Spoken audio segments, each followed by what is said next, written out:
o tao na magsanib puwersa para mailabas si dating Pangulong Duterte sa ICC. Gaano nga ba katotoo ito? Kasi ang video na papanoorin po natin, bakit ang daming naniniwala sa kanya? Nakaraan daw, ang hula niya tungkol kay Sandro Marcos, nagkatotoo. Kaya nag-viral na naman ang videong to. Ang tanong dito, anong bansa kaya yan? Sino kaya ang tutulong kay dating Pangulong Duterte para mailabas dyan sa ICC? O ito, panoorin po natin ang video. Rodrigo. Rodrigo Roman Duterte. Tatay Digong. Dito tayo sa gitna.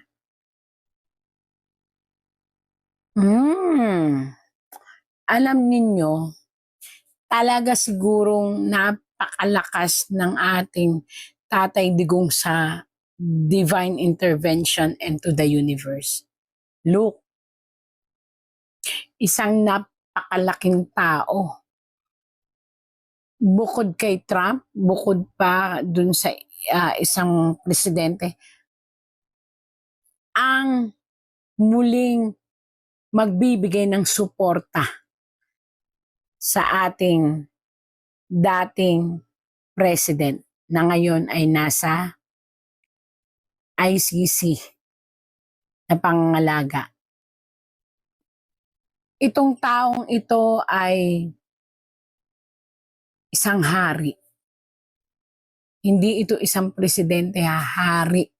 So, ibig sabihin, may isang taong humahanga sa kanya na ito ay talagang hari ang gagawa ng isang matinding desisyon upang siya ay tulungan at nagbibigay sa kanya ng isa pang pag-asa na muling makasama ang kanyang pamilya.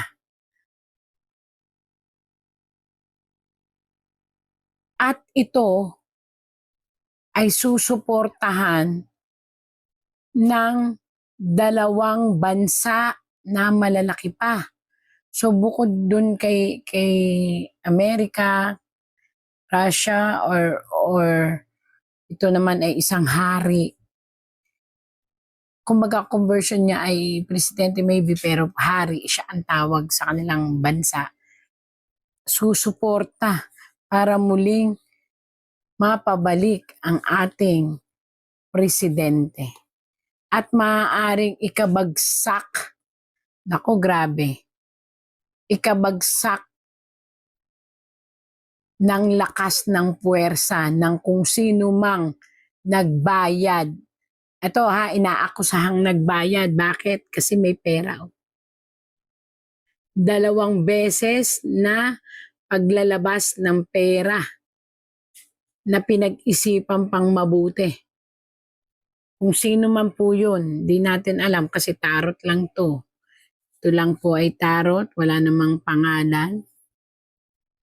Na ayon sa tarot po na itong perang ito ay napunta dito sa mga tao na nire-represent po ng isang babae. Ayan, babae po siya na ngayon ay nagdurusa at umiiyak. Hindi ko alam bakit siya umiiyak. Hindi ko alam kung bakit siya nagdudusa. At ngayon po ay pabaliktad niyang mararanasan. Nila hindi niya lang. Nila. Ang sitwasyon kung saan marirealize nila na anong puwersang meron dito sa lalaking ito. At bakit sila ngayon ang magdudusa.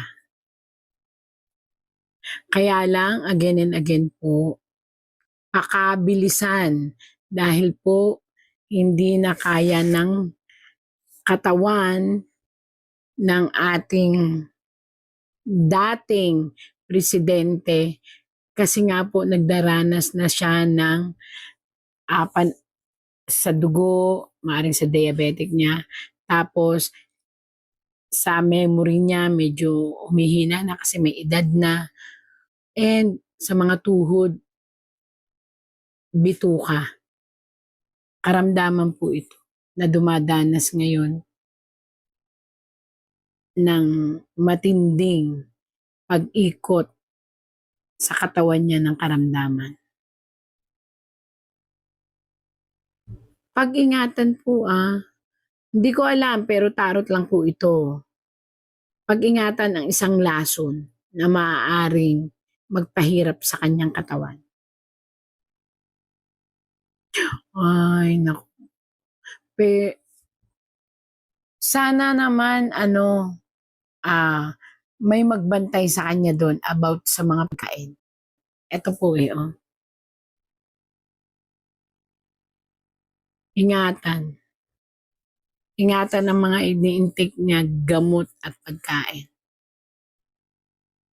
Maaring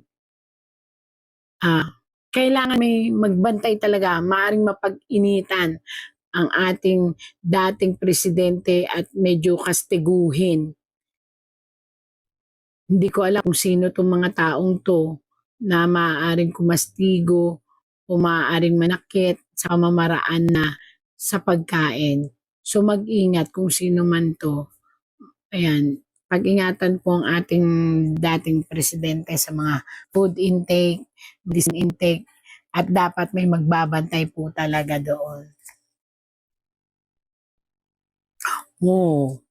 Pipilitin. Nakita po yan? May isang, isa, dalawa, tatlo.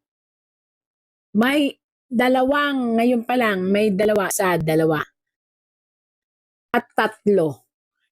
Isa, dalawa, tatlo, maaaring ito ay tao o bansa ang magpupumilit na mapapermahan ito, papel, upang muling maibalik ang ating Tatay Digong sa Pilipinas. Yun.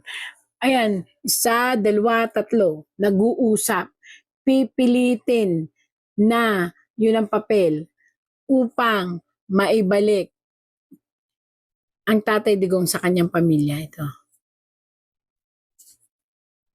Pipilitin nila. Tapos may isa pang makikialam na ito naman, pipilitin din niyang makiisa dito sa dalawang, ito sa isa, dalawa, tapos tatlo. Ito yung, maring ito ang ICC, maring ito yung dalawang malalaking tao na may palasyo, ibig sabihin may bansa na nire-represent. At may isa pang susulpot. Ako naman, sana mabilis. At gagawa ng paraan. At maaring may isa sa ICC na babae na tatayo para baguhin ang lahat ng mga batas na ipinupukol